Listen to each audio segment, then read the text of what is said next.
Hello guys, and welcome back to another review by Mega Train Lover. I would like to start this review by saying Merry Christmas. I hope you're all having a fantastic time and hope you get lots of presents. I got two new locos this Christmas. The first is here, and then the second one will be the subject of the next review. Now, we're going to be having a look at the first of my Christmas presents, which is this one here. As you can see, it's by Hornby. No prizes for guessing that. You can probably tell from the picture on the box that this is, well, it's an LNER designed locomotive. You can clearly tell it looks very Eastern, but to be more specific, it is a Class B1, number 61310. If we turn to the side, its product code is R3338, British Railways Class B1 61310. Now, as you can see, you could call this sort of a transitional livery, but I'm not entirely sure whether this loco was built under the LNER, and then because quite a few of these were built under BR, whereas so the first ones were built by the first, not too sure how many. They were built by the LNER started building them, and then later on BR finished building them. Now, a bit of history about the B1s.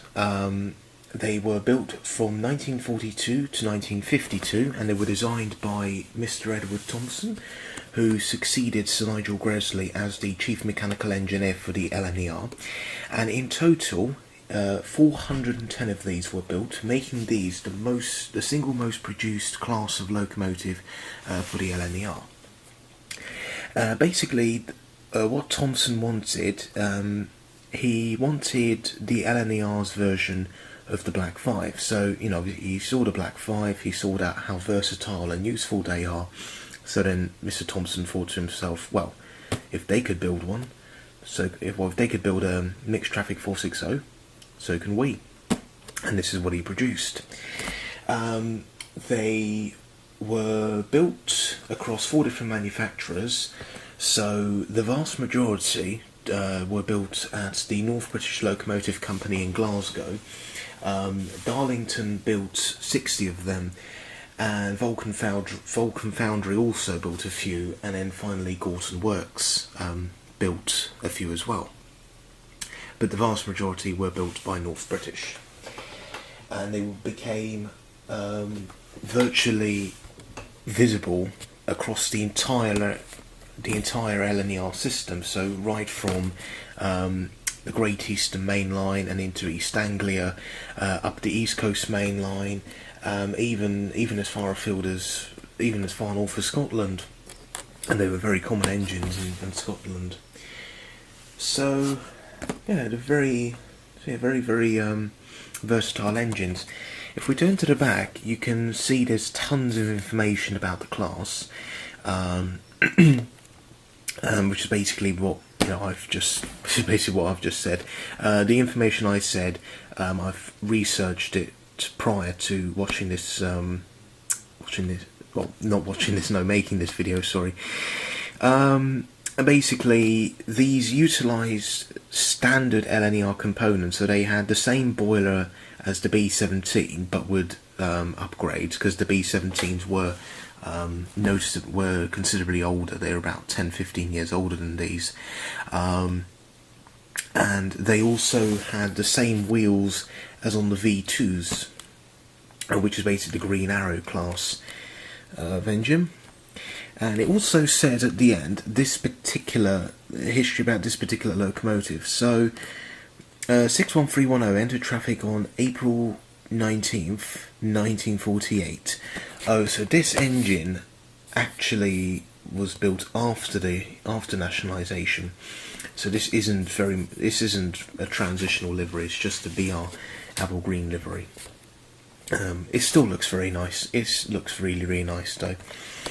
This particular one was allocated to Arsley Shed and then to Copley Hill, and it served for 17 years, and it was withdrawn in 1965, and then it was scrapped.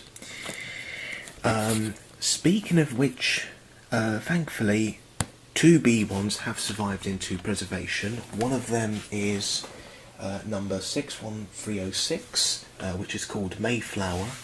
Well, its BR number was 61306 anyway, but in its LNER number is 1306, which is quite inaccurate because that particular engine was never built under the LNER. That was built under British Rail.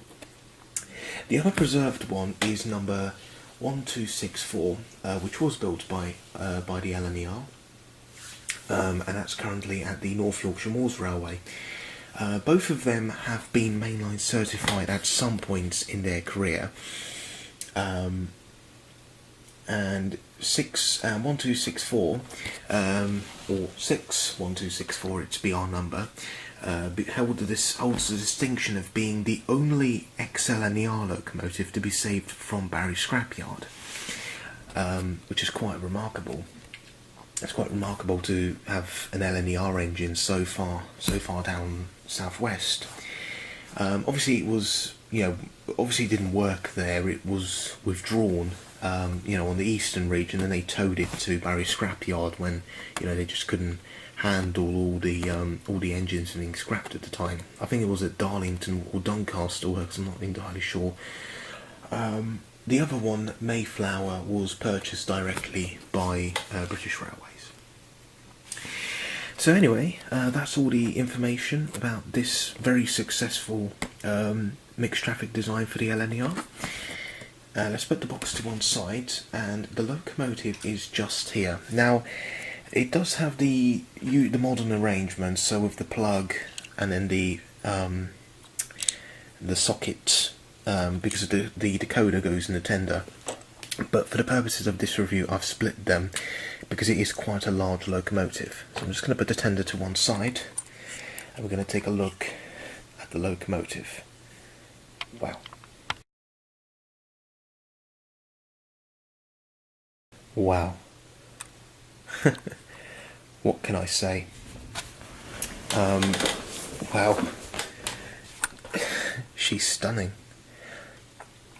Absolutely stunning. From the front, very eastern, very eastern appearance. Eastern engines, they all had a very characteristic look. I suppose all the different big fours had, the engines had characteristic looks, like to the point where you looked at it and you immediately thought, oh, that's from the eastern region, or oh, that's western region loco. Yeah, this one's no exception. But the level of detail on this is just, it's amazing. You get sprung buffers on both the engine and the tender. And just look at those wheels. I mean, as you can see, it's a 460, so you've got the 4 bogie wheels at the front, and then 6 driving wheels, but you don't have any trailing wheels behind. What else is there? Well, there's brake pipe at the front.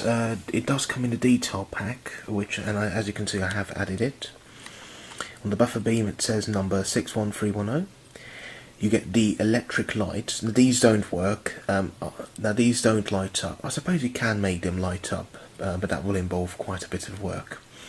And just to the right of the smoke box, just there, you can see the compressor, which supplied the power to the electric lights. Well, compressor, no, not really. That's more of a steam. No, it's more of a steam generator. So I'm just trying to find a word. Compressor would supply the air for the air brakes. No, that's a steam generator. You get a handrail running along both sides of the boiler, and then it even curves round at the top of the smoke box. The smoke box starts are separately fitted, and just look at the valve gear. Look, so delicate, so intricate as well. And what else is there? You get the sandboxes on both sides, just there, and here you get the lubricators. You get the reversing rod coming down from the cab, safety valves, whistle, the dome. Livery is spot on. It's really, really nice. It's sort of the apple green livery with white, black, white lining. And if we turn to the back, this is one of the most impressive parts. The cab. Just look at that. Absolutely amazing. You get the regulator handle in the middle. And you get the seats. Rather unusually, just there, you do actually get an AWS box. So, which is rather strange because you didn't have AWS in 1948, which is when this engine was built. I'm not entirely sure which era this represents. I'm not too sure whether it had this livery in the 60s, because the or the late 50s, because the AWS only came about in the 19 I think about 1958 or so. So yeah, that's really, really nice. But yeah, that's a really, really nice touch. You get all the gauges, and all the pipe work in there. So yeah, and the firebox door. Yeah, absolutely stunning. And you get the numbers on the cab side, so 61310, and you even get a builder's plate. Not so sure. I think the builder's plate is at the front, and it is legible. But I'm not going to attempt to read it at the moment. But yeah. So all in all, the engine is really nice. But the details doesn't stop there, as it carries on to the tender, which looks really nice as well. If we turn to the back, you get the water filler cap. The coal looks really nice. At the back, you get the electric lights. The brake pipe here is you have to fit yourself. Yeah, and the painting, the paint work on the chassis is really, really nice as well. Yeah, spot on, really. I mean, it's not an awful lot to talk about the tender, but you do get the handbrake and I think that would be the water scoop. Yeah, you do also get a water scoop just beneath the tender, which is a really, really nice touch. So yeah, all in all, superb. Very, very nice model by Hornby. Oops. Yeah. I mean, there's nothing much to say really, apart from the fact that it's just a stunning locomotive. So yeah, that's what it looks like coupled together. But the next thing to do is to obviously join these two together now, and put them on the track and see how they run.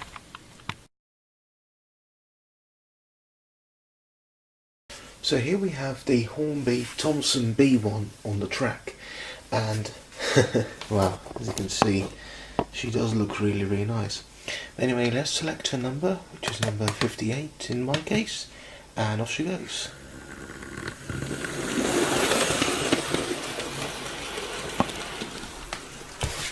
And away she goes. Wow. She's looking really nicely.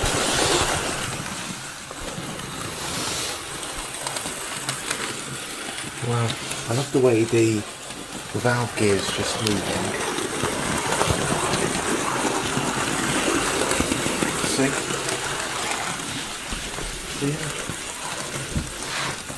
Really, really nice. Anyway, let's get a few nice hindsight shots of her.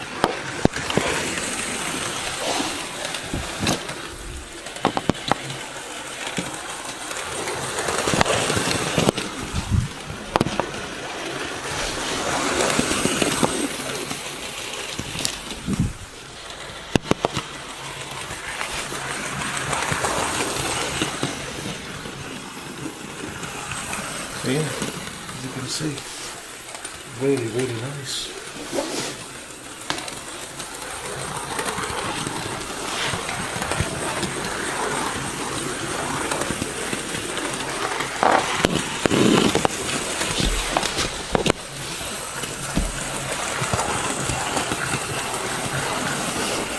yeah.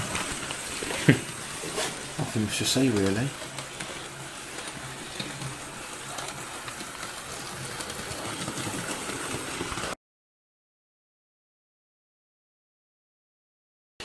Just to conclude this video, I do recommend her. If you're an LNER fan, then she is essential, because of course, well, with 410 of these built, like, you know, they would see it across the whole system.